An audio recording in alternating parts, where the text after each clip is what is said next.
الرحیم۔ السلام علیکم ورحمۃ اللہ وبرکاتہ۔ آج کی کلاس کی نوعیت ایک تعارفی کلاس ہے۔ کچھ پس منظر، کچھ طریقہ کار بیان کروں گا اور خصوصاً یہ کہ کورس کیوں کروایا جا رہا ہے، اس کی اہمیت پر بات ہوگی۔ تو الحمدللہ سب سے پہلے ہم اپنے رب کریم کا شکر ادا کرتے ہیں جس نے ہمیں اپنی کتاب، اپنے دین کو سیکھنے کے لیے ہائر ویلیو ایجوکیشن کے پلیٹ فارم پر جمع کیا۔ ہمیں یہ جو موقع عطا کیا ہے کہ قرآن کریم کے فیض سے اپنے سینوں کو منور کریں اور اس کے محبوب کریم صلی اللہ علیہ وسلم کی زندگی اور اسوہ حسنہ پر عمل کرتے ہوئے راہ ہدایت اختیار کریں۔ نبی کریم رؤوف الرحیم صلی اللہ علیہ وسلم کے امتی ہونے کے ناطے مجھ پر اور آپ پر ذمہ داری ہے کہ دین سیکھنے اور سکھانے کی جو ذمہ داری ہمیں نبی کریم صلی اللہ علیہ وآلہ وسلم سونپ کر گئے ہیں، اس کا حق کیسے ادا کرتے ہیں، اس کو کیسے پڑھتے، سمجھتے اور عمل کرتے ہیں، اس پر کتنی توجہ دیتے ہیں، کیسا تعلق رکھتے ہیں، کتنی اہمیت دیتے ہیں، کتنی محبت کرتے ہیں، اس کے لیے ہمارے دل میں کتنی تڑپ اور قدر ہے۔ لمحہ لمحہ ہماری آزمائش ہے۔ دنیا کی عزتیں اسی کی بدولت، آخرت کی عزتیں اسی کی بدولت۔ رسول اللہ صلی اللہ علیہ وسلم نے ارشاد فرمایا، اللہ تعالیٰ اس کتاب کے ذریعے کچھ لوگوں کو بلندی عطا کرتا ہے اور کچھ لوگوں کو ذلیل و رسوا کرتا ہے، کیونکہ قرآن کریم کی نعمت تو دنیا کی ہر اس چیز سے بہتر ہے جو انسان جمع کرتا ہے۔ هو خیر مما یجمعون، اللہ کا کلام انسانوں کے ہر دور کے لیے ایک روڈ میپ ہے اور اپنی عظمت اور بزرگی میں بلند ہونے کی وجہ اسے پکڑنے، رکھنے اور پڑھنے کے بھی خاص آداب ہیں جو رب کائنات نے خود سکھائے ہیں۔ لا یمسہ الا المطہرون، تنزیل من رب العالمین، اس کو نہیں چھوتے مگر پاک لوگ۔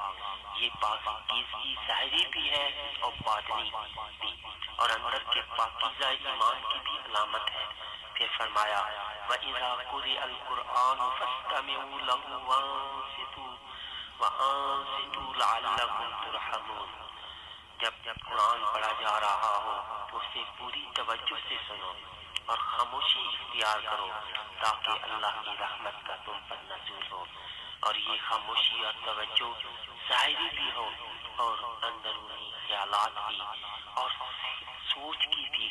پھر علامہ البیان، سننا اور سن کر الفاظ کی صحیح ادائیگی اور تلفظ ادا کرنا کہ وہ کلام اس نے اتارا ہے، ہم ویسے ہی پڑھیں جیسا اس نے اتارا۔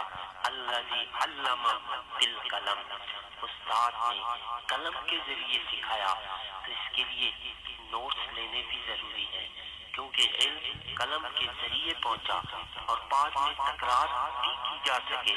جہاں دہرائی نہیں ہوتی وہاں سے علم رخصت ہو جاتا ہے۔ پھر ہر لحاظ سے دل و دماغ کی حاضری، اللہ کی کتاب کی مجلس میں مکمل طور پر اٹینٹو الرٹ تاکہ اس کے وسیع خزانے آپ کے دامن کو بھر دیں۔ رسول اللہ صلی اللہ علیہ وآلہ وسلم نے ارشاد فرمایا خیرکم من تعلم القرآن وعلمہ، یہ بخاری شریف کی حدیث طیبہ ہے۔ تم میں سے سب سے بہتر وہ شخص ہے جو پہلے خود قرآن کا علم حاصل کرے اور پھر دوسروں تک قرآن کا علم اور اس کا نور پھیلائے۔ قرآن معجزہ ہے، حکم ربی ہے، جو اسے مضبوطی سے پکڑ لیتا ہے اس کو اس ایمان و یقین سے پڑھتا ہے کہ عالمین کے رب کی طرف سے نازل ہوا جو ذات سب سے بلند اور بالاتر ہے، جس کے احکام مضبوط، اٹل، سچے، ہر شک و شبہ سے بالاتر ہے، تو اس کے لیے دنیا و آخرت کی کامیابی اور خیر و برکت کے دروازے کھول دیے جاتے ہیں۔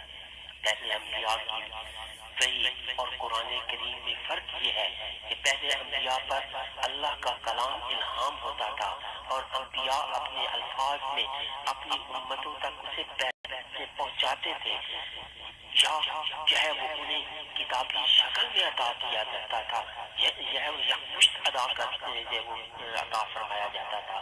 اس کے برعکس قرآن کریم، قرآن مجید کے الفاظ بھی نبی کریم صلی اللہ علیہ وسلم کو عطا کیے گئے، اور قرآن میں 4 مقامات پر یتلو علیہم آیاتہ کہہ کر اس کی تصدیق کی گئی، اور ہر سورہ مبارکہ کو بسم اللہ سے آغاز فرما کر مہر لگا کر یہ وضاحت کر دی کہ اللہ کا کلام اللہ کی سند سے جو ہے وہ سنایا جا رہا ہے، اور یہ عزت و شرف و مقام و مرتبہ کسی اور کلام اور کتاب کو حاصل نہیں ہو سکا۔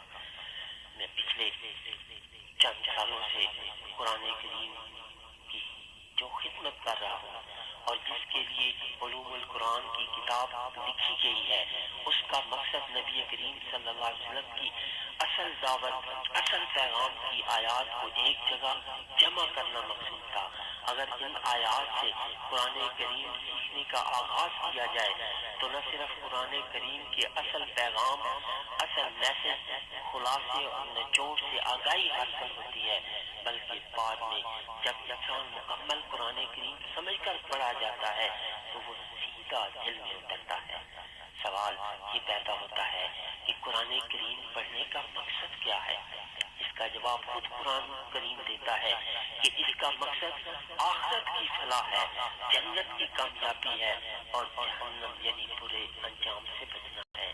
پھر سوال یہ پیدا ہوتا ہے کہ یہ مقصد، یہ آخرت کی فلاح، یہ کامیابی کیسے حاصل کی جائے؟ اس سوال کا جواب دراصل وہی آیات ہے جو علوم القرآن الکتاب میں نے جمع کی ہے، اور انشاءاللہ مختصراً مگر جامع طور پر ہم اس WhatsApp کورس میں اس کی تفصیلات جو ہے وہ پیش کریں گے۔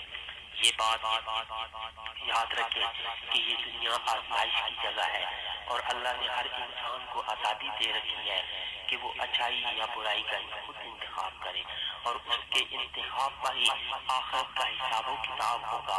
اگر اللہ آزادی نہ دیتا تو کسی کی جرأت نہ تھی کہ کوئی جرم کر سکتا، وہ فوراً ایک سیکنڈ، ایک لمحے میں اس کو عبرتناک سزا سے دوچار کر دیتا، لیکن وہ ایسا نہیں کرتا۔ کیوں؟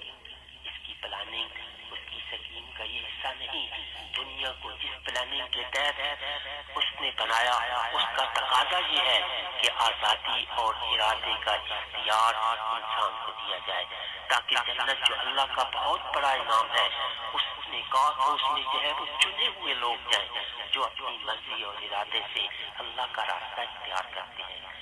اب ہوا یہ کہ انسان نے اس آزادی کا ناجائز فائدہ اٹھایا اور معاشرے میں فساد برپا کر دیا، لیکن اللہ نے اس کا راستہ نہیں روکا، اسے بھٹکنے کے لیے اکیلا چھوڑ دیا، نہ اسے بھٹکنے کے لیے اکیلا چھوڑ دیا، خبردار ضرور کر دیا کہ اس بگاڑ کا، اس گمراہی کا انجام کیا ہوگا۔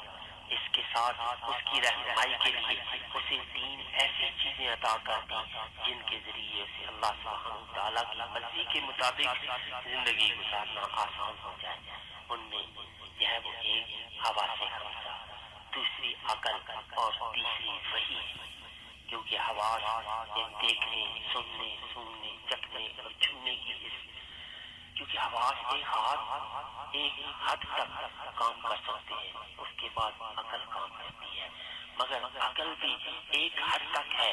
جہاں عقل جواب دے جاتی ہے وہاں اللہ سبحانہ وتعالیٰ کی فراہم کردہ رہنمائی کے بغیر کوئی چیز کارگر ثابت نہیں ہوتی، اور راہ ہدایت کے لیے قرآن کریم اور رسول کریم صلی اللہ علیہ وسلم کو بھیج دیا تاکہ آپ صلی اللہ علیہ وآلہ وسلم ہر بات کھول کر بیان کرتے۔ کوئی یہ حجت قیامت والے دن نہ پیش کر سکے کہ مجھے تو قرآن کا علم نہ تھا، سیدھے راستے کا پتہ نہ تھا، مجھے تو کوئی ڈرانے والا آیا ہی نہیں تھا، مجھے کسی نے بتایا ہی نہیں تھا۔ اس وقت یہ بہانے کام نہیں آئے۔